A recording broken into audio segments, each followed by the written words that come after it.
Well, for whatever reason, as I was reaching for that snooze button that morning, I just started counting backwards, 5, 4, 3, 2, 1. And then I stood up. And that was the first morning I used it. I started using it every morning to just get out of bed. And then I made myself a promise that I would use this countdown technique anytime I knew what I could or should do but didn't feel like doing it. Mm-hmm.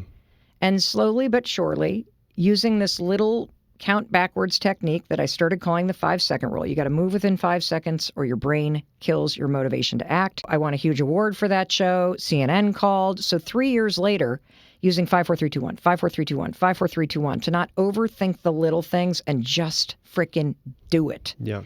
I was on CNN and I had given this talk in 2011 that was supposed to be about career change. It was the first speech I'd ever given in my entire life.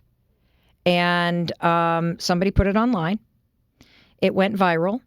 And at the very end of that talk, I had not planned on talking about this little 5-second thing because I didn't know why it worked. And it sounds kind of stupid. Just count backwards. Your whole life will change. Just count backwards.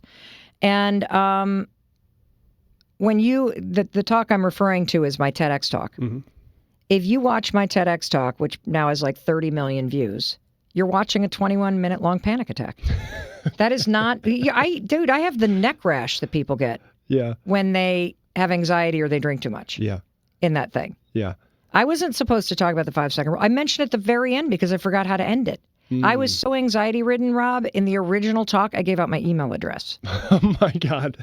And 30 million people would have seen that?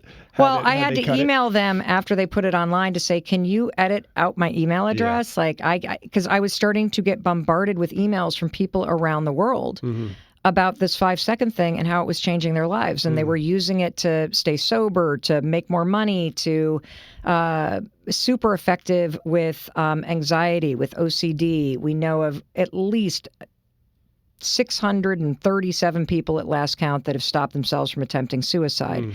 It's being used in medical practice, in therapist's office, in inpatient settings with all the world's leading executives. And this thing took off virally, and I became sought after to teach it. And corporations started to call because, I think in life we talk about what we want to do. We think about what we want to do. We teach people what they need to do. The what and the why is conceptual.